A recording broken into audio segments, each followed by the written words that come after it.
Hello and welcome back. The last thing we heard from our story about Charles Wesley was that one of his father's cousins, who was a rich landholder living in Ireland, appeared one day at the school and uh, made reference to the fact that Charles might be a suitable candidate to become his heir. And so he would be paying Charles's school fees for a while to see if he could make it through with honors and so forth. Um, well, here's how things continued at the school. Chapter 6, Charles and Westminster Abbey. Charles's diet of classical studies was lightened by other things than the Westminster play. The headmaster was well aware that the boys in his school had to be prepared for life outside the cloistered walls. Since Westminster Hall was a close neighbor, Dr. Freins saw to it that his scholars attended everything special that went on there. History came to life for Charles whenever he stepped beneath the hall's magnificent open-timbered roof. Every important state trial had taken place there since the year 1099, when King William Rufus held his first court in the just completed building. There, Guy Fawkes was condemned to be hanged, drawn, and quartered for his plot to blow up the buildings of Parliament when King James I was inside. There, Charles I received his death sentence, and Oliver Cromwell had himself declared Lord Protector of England. Far more important than Westminster Hall in Charles's life, however, was Westminster Abbey. The Abbey chimes had comforted him on his first night in London, and they had regulated the movements of his school week ever since. Charles had begged permission to visit the Abbey early in his first week at the school. He had gone alone to the huge gray building, approaching the great west doors almost fearfully. Just inside, he exclaimed aloud, and was startled to hear his voice echo. Until now, the only church he had known was Little St. Andrew's, where his father was rector. It could, Charles thought, be put down in the middle of Westminster Abbey and hardly be noticed at all. Westminster Abbey soon became as familiar to Charles as St. Andrew's, though, because on Sunday it filled his waking hours.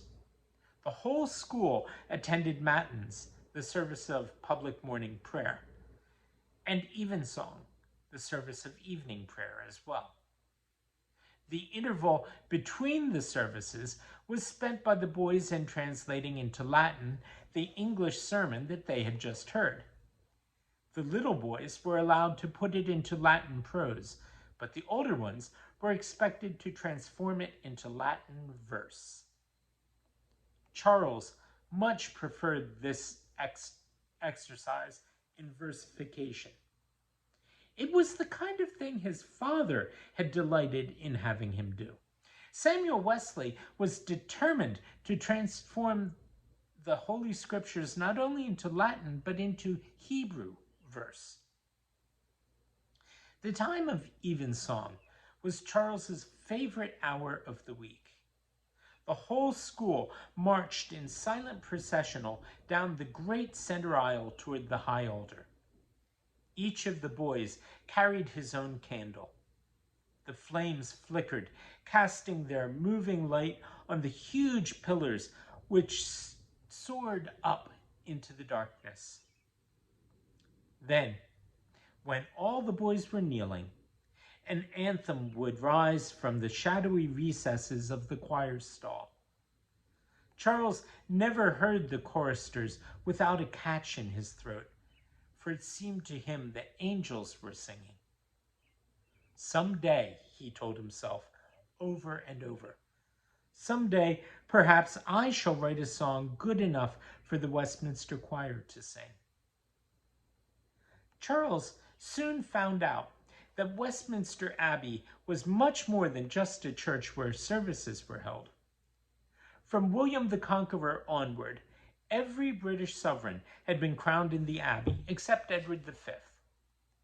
And the coronation chairs stood in Edward I's chapel.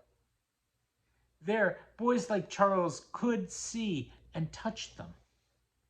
Many kings and queens were buried in the Abbey too, and indeed it sometimes seemed to Charles that he could not take a step without walking on someone's grave. The Abbey was, in fact, crowned with tombs and memorials of many famous British subjects, as well as kings and queens. The north transept of the church was a burial ground of statesmen. The south transept was reserved for the graves of literary men, among them Geoffrey Chaucer, Edmund Spenser, and John Dryden. The so-called Poets' Corner was a favorite haunt of Charles's, for it, like Westminster Hall, was steeped in history. William Shakespeare was not buried there, but there was a memorial tablet to him. Brother Samuel had pointed out to Charles that the lines from the play The Tempest were wrongly quoted, and ever afterwards, just seeing the tablet made Charles smile. Although Charles was familiar with the Abbey, he had no personal ties with any of the writers who were buried there. That is, he did not until Midsummer Day, 1719.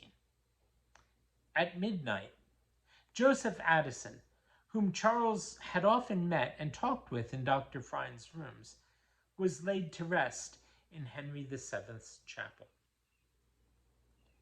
All but the very youngest of the Westminster schoolboys were awakened and marched over to watch the burial. They were lined up in the carved oak stalls over which the banners of the Knights of the Bath hung.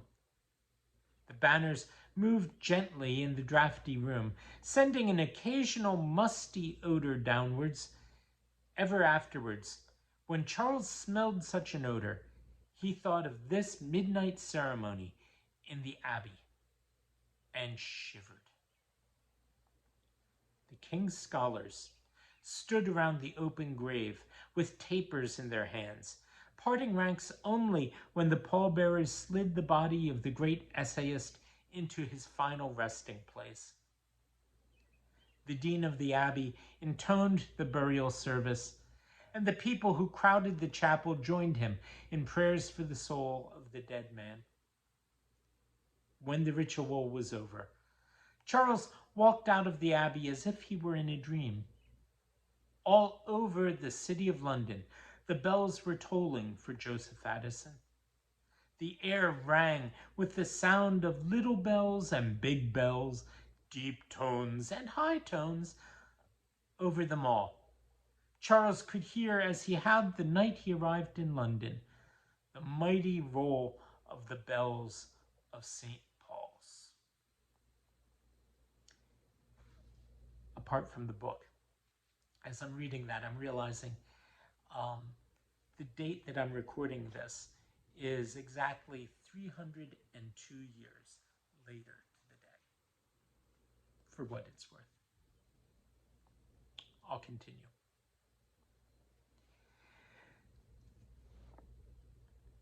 Such experiences with the beauty and solemnity of the Church of England ritual made Charles conscious of the need for ceremony in the practice of religion. He began to see why his father's curate had objected to Susanna Wesley's Sunday evening meetings. He knew why his mother had felt they were necessary, and he was sure that she was right. The fact was that the curate had not used the Church of England ritual as it should be used. Charles spoke of this realization to Sam. "You arrived in the midst of one of Mother's prayer meetings, Brother Samuel," he said. "Do you think she was wrong to hold them outside the church?" Sam seemed to weigh Charles's question carefully before answering. Our father did not see that there was anything wrong in them, he finally said, although he properly believes that the church is the place for religious gatherings. Sometimes, as you will find out, circumstances alter cases. Sam sighed.